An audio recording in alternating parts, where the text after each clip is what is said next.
I feel like I lived my high school dream of going to Whopper, but then dropping out and just making YouTube videos, which I did not do. But I kind of just feel like I'm showing that in how I'm dressed and my makeup. Yeah. Hey guys, and welcome back to my channel. I'm just going to be doing a quick little video. I didn't like the video that I filmed for yesterday and I just didn't have the chance to edit it, and when I finally got around to editing it, it was like nearly 9:30 and all I could think was like, this video was awful. I will not subject anyone to watching this because I don't even know. It was 3 in the morning, I could barely function, and I was being very, very quiet because I didn't want to wake anybody. But on the upside, I got myself a snazzy new ring light, and it's actually really, really awesome because I can clip my phone onto like this tripod like thingy and maneuver it so it actually suits me. So what I might do is also make like a nice little background, and by that I mean shove some pictures up on a wall so that way you just see a little bit more than just me and my very white walls, because that's boring. This is a video about popular books that I have no interest in reading. They're either ones that I have tried to read and have DNF'd, or they're other books that I have read and I just have no interest in reading, like the second book or third book in that series. This video is heavily inspired from one that I've already seen today by the Book Clio called 15 Popular Books I Will Not Read. I will link that video below. And the Book Clio's video was heavily inspired from a tag by Nicole and Her Books called the Anti-TBR. I will link both down below just so that you can have a look at them. I'll quickly get into my list of books that I will not read. This is in no way hate towards the authors. They're all very, very talented people. It's either just I didn't mesh with the writing, or there were plot lines or storylines that I just either had no interest in or found a little bit not okay. So just further ado, if you believe that I am attacking your favorite author, I am not, I promise. I believe everyone has the right to produce writing and be passionate about what they want to do. That's amazing. It's great that they were able to do that. So many of us want to do it and just don't ever have the chance, or in my case, don't have the talent. So the first book we have is God's Grave by J. Kristoff. This is the second book in the Nevernight series. I have mentioned it before and I'm so sorry, but I don't like it. For a number of reasons. Starting A, this is an adult fiction novel with a 16-year-old character who is like the most edgiest girl in the world, and J. Kristoff is trying so hard to let you know this is the edgiest of edgy girls in the world. Personally, I'm just not a big fan of that because it's also the entire thing of not like other girls are stupid. Yeah. Why do adults want to read this? I'm sorry, but first off, there are some very overly sexual scenes of this 16-year-old girl written by this adult man that is just not okay. I'm sorry, but no. I can't really explain it properly in this book, also because I don't really want to make any spoilers. If you personally do want to read this book, please don't let me stop you from that. These are my own personal opinions. I will link below a video by Read with Cindy where she actually explains it in a very good way, and it basically says my entire thought process towards this book. Another reason why I don't want to continue on with his series is because his writing style is like he used a thesaurus on every other word, and personally that's not my cup of tea, because all I could think about was that episode where Joey is trying to write a letter so that Monica and Chandler can get a baby, and it's like he used a thesaurus on literally every word, and that was all that was going through my brain while I was reading this book, because my god, you don't need to use a thesaurus on every other word. It's very frustrating because although I do love learning new words, and a lot of these words I already knew because I genuinely love learning new words. I do it every day. I will literally look up a word for the day to learn, and I will try and use that word in a sentence, and my family or my friends will just call me like pretentious or something. But that's just because I enjoy learning new words. That's just something I really like to do. I was an English person, but in this case it's a little over the top. You don't need to use very big, very beautiful words to make your writing poetic. Yes, it is nice to use them every once in a while, but it gets a little too much over time and it's just not necessary. So I will say I really did like the talking cat. I know he wasn't really a cat, but he was very interesting, and honestly the only thing that I liked in that book Next up is Midnight Sun by Stephanie Meyers. Now this isn't really a popular book, I know, but it's like a popular love to hate. You do a review about it, but it's a rant review type of book. So in a way it is still kind of popular, so bear with me. I was a fan of Twilight in high school. I still am a fan of Twilight, but I prefer the books over the movies. And if it's the movies, I'm only going to watch the first one, to be frank with you, because the rest of them I like to pretend they don't exist. And New Moon, I'm sorry, but I don't see you. I was a big fan of it. It really did help me get more into reading when I was a teenager, and it really helped with immersion when I was dealing with some things in high school, like bullying. But I'm sorry, but I don't want to read Midnight Sun.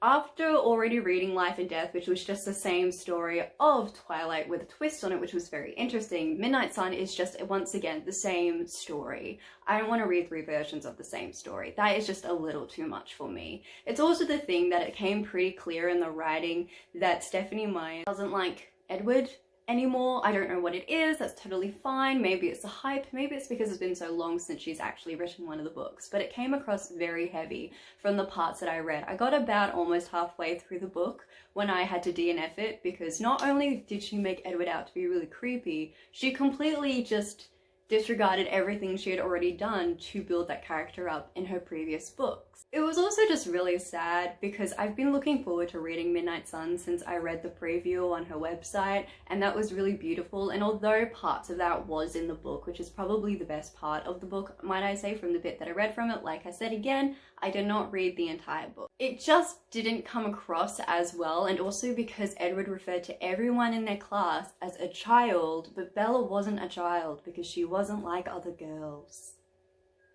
That's just not really my taste. I'm not a fan of the not like other girls trope. It's something that I really wish would just never come back. Next up is Illuminate by Amy Kaufman and also Jake Kristoff. Again, yes, another Jake Kristoff book. I'm sorry, but I'm never gonna read it. I did consider reading it when I was younger, so like more when I was into sci-fi books, but personally I'm just not really into them anymore, which is a shame. I do want to read more Australian authors, but Jake Kristoff, I'm just never going to read another one of his books. No personal tea or shade, he is a very talented author, it's just not my cup of tea, like I've already mentioned to you. I don't really read many sci-fi books anymore. When I was really into like dystopian and sci-fi books, that would be more my cup of tea.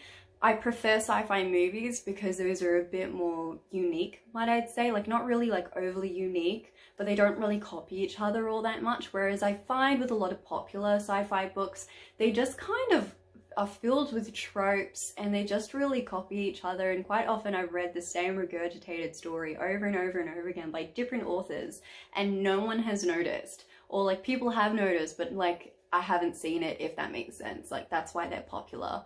And I understand that's probably just with popular sci-fi books, but it's just not really the genre that I read anymore. Maybe further down the track when I'm older I'll read more sci-fi. Maybe I'll read more older sci-fi that has started these tropes, but we'll see where we go from there. But Illuminate, no, I'm sorry, I'm never gonna read that book. Next up we have another popular to love to hate type of reads is King's Cage by Victoria Avia. This is part of the Red Queen series that she wrote.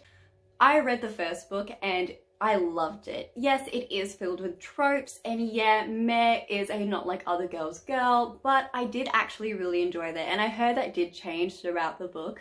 But then the second book came, and I'm sorry, I just couldn't. I just didn't like it. I finished it. I really liked the beginning and the ending, but all that middle part just was very poorly paced, and that's just something I just can't stand. Is pacing in a book needs to be consistent and make sense. If it's not consistent or makes sense, then I'm just not going to really enjoy it, and I won't really digest of what's going on in the book, because I'll be honest with you, besides looking at all the people and their abilities, I'm not really all that interested in the story. I was also a little bit annoyed with how Mare's thoughts were overly repetitive in that book, and not only that, but she just became an extremely unlikable person. The only likable person, in my opinion, was Shade. Her brother was, in my opinion, the only likable character, and he wasn't in it for all that much. If you've read it, you'll know why. But it's kind of like, I don't know, as much as I really liked the first book, and apparently how much it gets better from the third book onwards, Just seeing, after reading the second book and the pacing just being a little all over the place, I'm not really in the mood to read any of the following books. It did leave on a very interesting cliffhanger, and I've considered just asking one of my friends who have read the book what happens, but at this rate, I don't think I'm ever going to read it. Maybe one day I'll definitely read any other books written by Victoria Aveyard, but I won't be reading any more of the Red Queen series.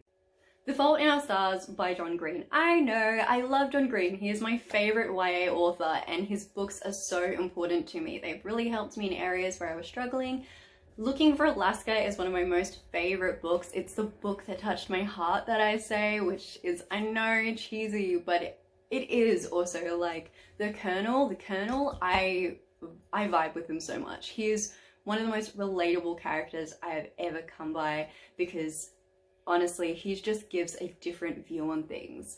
But with The Fault in Our Stars, as much as I have tried to read this book, I just couldn't finish it. And at this point, I am in a headspace where I can read this book, but it's kind of like when you try to tell a story to your group of people and every time they interrupt you, so by the time they're willing to listen, you don't want to tell the story anymore.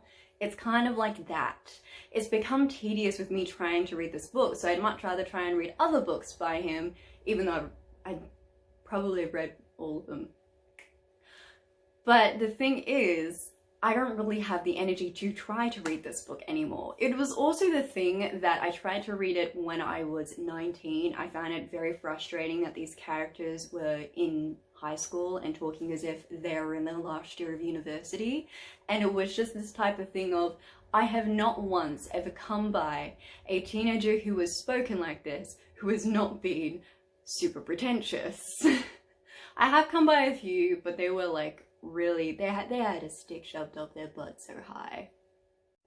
The Fault in Our Stars by John Green. I know, I love John Green. He is my favourite YA author, and his books are so important to me. They've really helped me in areas where I was struggling.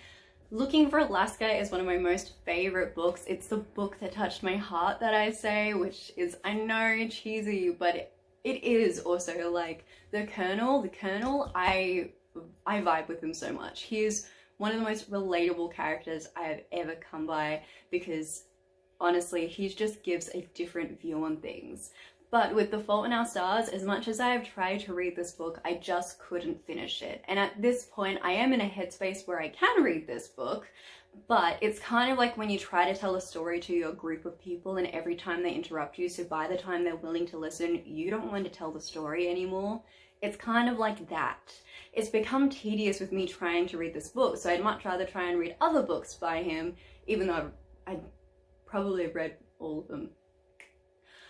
But the thing is, I don't really have the energy to try to read this book anymore. It was also the thing that I tried to read it when I was 19. I found it very frustrating that these characters were in high school and talking as if they were in their last year of university. And it was just this type of thing of, I have not once ever come by a teenager who has spoken like this, who has not been super pretentious. I just realized I deleted the outro of this video, so this would just have to do. I just wanted to say I hope you enjoyed the video, and please don't take anything I said to heart. It is purely my opinion. If you love these books, you don't have poor taste. There's no such thing, and I hope you enjoy your day or night. I don't know how to do outros. Goodbye.